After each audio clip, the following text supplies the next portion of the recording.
Wow, 2019 is officially the best year of movies ever! You know I said that I am better now, better now. I only say that cause you're not around, not around. You know. Hello everyone, it is your boy, the Tatumeister, back again with the long-awaited, and this is BCL Company, aka my best friend Brian, joining me for this review for Godzilla, King of the Monsters. Boy, I was really hyped for this movie. Now, as a Godzilla fan, I gotta say, this was the best American Godzilla movie. I'll just say that right off the bat before I even get started. But in case you're all wondering, there's been a lot of mixed reviews about this movie. There's a lot of people that said it's amazing, and then there's a lot of people that's saying, oh, well, it was stupid, it was silly, and didn't make any sense. And for me, I was one of the people that thought it was amazing. And Brian thinks it's amazing, too. Yeah. Now, there is a couple negatives I will give the movie, but there's barely any. I mean, it's Godzilla. Even the original, even the 2014 Godzilla one was still good. I mean, the only Godzilla movie I think is really bad is the 1998 one. And that's just because that's not Godzilla, okay? I don't know what that was. Did you watch the 1988 Godzilla movie, Roy? With Roland Emmerich and... No, I believe I have. It's freaking terrible. That's not Godzilla, okay? We're not counting that movie. That's the only Godzilla movie I don't like. I mean, even Son of Godzilla, which I think is ridiculously silly, but I still like that movie. I mean, all the Japanese guys, I've watched every single Godzilla movie, even the animated ones. I watched every single one. And I gotta say, guys, this is the third best Godzilla movie. I'm actually gonna do a ranking of all the Godzilla movies. I still put Godzilla vs. Destroy at number 1 and the original at number 2. But I still think this is one of the best. I mean, geez, this was everything I hoped for in a Godzilla movie. Michael Dougherty, the director, he's a Godzilla fan, and he really pulled through. This was something else. I mean, gosh, Brian's not even a huge Godzilla fan, and he had a great time in this movie. I mean, but yeah, first I'll get into some positives. The positives right off the bat is, of course, Godzilla. Like, my boy Godzilla. He is a champion, okay? Godzilla is just awesome. And in this movie, he is the king, all right? Granted, there isn't too much of him. I mean, there's definitely more than him in this one than he was in 2014. You at least get 30 minutes of him in this one. So that was good. This is about a 2-hour-something movie. And, yeah, Godzilla was definitely the best part. I mean, clearly, he's always the best part, right? I mean, some people disagree. Well, Teddy, what about King Ghidorah and Mothra and the other monsters? They're just as cool. Well, okay, it's not. Is it the movie about them? No, it's about Godzilla. Okay. Anyway, but speaking of the other monsters, Mothra was beautiful. She was a great. I'm gonna try not to spoil the movie. Yeah, this is a non-spoiler review. This is no spoilers.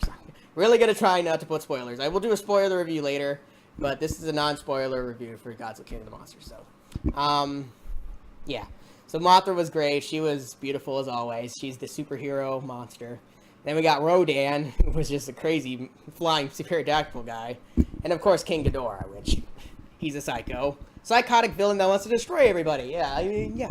Not the nicest guy around. Brian didn't like King Ghidorah very much. Yeah. Oh, no. I mean, a lot of people don't. I love him. I think he's a great villain, but yeah, he was savage. So they set up a lot of things for Godzilla vs. King Kong. Yeah, King Kong is the next movie. Godzilla vs. Kong. What are you watching? Nothing. Frick. Your mom's an accident. Oh, you're an accident. Oh. Okay, sorry. So Godzilla vs. Kong is next. I'm not talking about that one. I'm talking about this one. So, if y'all are wondering, is this better than the first one? Yes, indeed it is. If you complained about the first one, this fixed the problem because unlike the first one, which was very slow paced, very suspenseful, slow build to the end kind of movie, this isn't like that. You literally go into the action the first second you walk into the movie. I mean, the first minute of the movie is already action. I mean, bro, it's the most fast-paced movie I think I've ever seen, ever. And it's ridiculous. You don't get a break. You get a couple breaks here and then, but you don't get a break. I mean, the monsters are everywhere. There's bullets flying over the place. There's people shooting each other. I mean, there's no break. It's just ridiculous. But, yeah. I guess that's kind of a flaw, too, because it does get a little... You do get a little... Your heart's pumping so fast because there's so much crap going on. You're just like, the frick. But, anyway, so... What else happened? I don't know. So, the visuals were... If this doesn't win Best Oscar for visual effects, I swear. This is the best... Visually, this is the best Godzilla film, hands down. best visual Godzilla film. If you want to see some visuals that'll blow your mind, that'll be like, oh my gosh, this is insane. They had like 100 different visual effects artists on this movie. Think about that. When you go to the credits, it shows like 100. The visual effects artists, you keep going and going and going. It's like it's the biggest part of the credits. I mean, it's so many, and it shows. I mean, shit, this movie had like 170 million, 200 million budget, and it really shows. I mean, geez, they really spent every cent of that money. I mean, crap, this movie's crazy. But I will get into some negatives soon, but I have too many positives to talk about. So, the other positive is, of course, Ken Watanabe. Ken Watanabe's from the first movie. He plays Dr. Aizawa, my favorite character, and I'm not gonna spoil anything, but he has a very good part of this movie. It got me really emotional. I teared up a little bit of that part, and it was just, wow, that part was great. And then, of course, the other characters, we have Madison, who's played by Millie Bobby Brown. She's a really cool character. The human drama in this movie is actually really good. I don't know what the critics are saying about that. The human drama was really cool. I mean, I really liked it. The story was really cool. The human drama was really cool. I really liked it. I digged it. I know some of the human parts can be a little annoying, but it was still kind of good. I mean, I really liked it. This is some of the best human characters actually in a Godzilla film. This is way better than the human characters in the first one, the 2014 one. I mean, geez, those characters were boring except for Bryan Cranston. I mean, Ken Watanabe was like Ken Watanabe was the only standout role in the first one. I mean, even he was barely in the first one. So I mean, he had more time in this one, which is cool. But yeah, they had a lot of great actors in this movie. They had the guy playing the villain from Game of Thrones. They had Vera Farmiga from Bates Motel playing the mom. They had Kyle Chandler playing the dad of Madison. They were all great. There's so many great cast members in this. I'd say this is definitely the best casted Godzilla movie too. But granted, the first Godzilla and Godzilla vs. Destroyer, I mean, they're, classics, and plus those Japanese actors aren't famous, so I mean, yeah, it's not really a fair comparison. But what was I saying? Yeah. So Godzilla King of the Monsters. Yeah, lots of positives. There's really no negatives. I mean, I'm gonna give you a couple negatives. So, all right. I know I'm talking really fast. I'm just really excited about the movie. You got anything to add, Brian? No, it was a good movie. Really? Yeah, it was a great movie. All right. What I gotta say. So negatives. I mean, there's only a couple I can think of. I mean, yeah, it's a Godzilla movie, so it's gonna be silly. But that's a good thing because I think the problem with the 2014 was it took itself too seriously. It's a Godzilla movie, bro. Get a little funny sometimes. You're not supposed to take a Godzilla movie seriously, like, bro. It's Godzilla. Like, I get the first Godzilla, the original was serious, but that's because it was the first one, okay? Ever since then, you can't really take it seriously anymore. It's Godzilla. It's a giant fire-breathing atomic lizard, okay? I don't think you should be taking this seriously. Like, bro.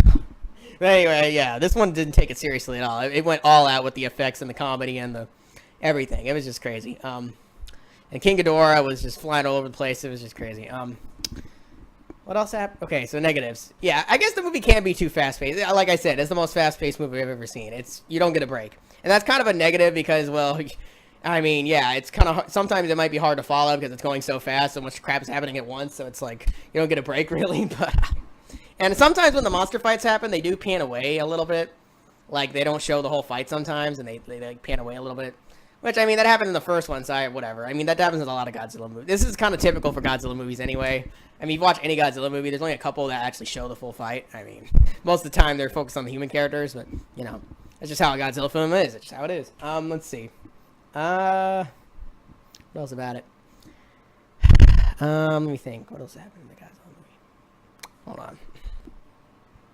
I mean, I guess the other negative is that King Kong wasn't really in it. I mean, he was in it for like a tiny bit. They're setting it up for the next movie. The question though is, how is King Kong gonna fight Godzilla? Like, is that even possible? I mean, I guess it's like David versus Goliath, but because King Kong's really smart, so I don't know. I'm thinking. I mean, I don't know. I mean, there's just really hardly anything bad about this movie. I mean, I don't get what the critics were saying, man. I loved it. It was great. They had the original theme song from the old movies in it. They had the Godzilla song from Boy Ulcer Cult in it. I mean, it was great. Like, bro. I mean, they just everything a Godzilla fan would want. Like, this was great. Like, this is a love letter to the fans. Like, here you go. Godzilla fans, you got a great Godzilla American movie. Like, there you go. We got it. We did it. We finally did it right. Like, all right.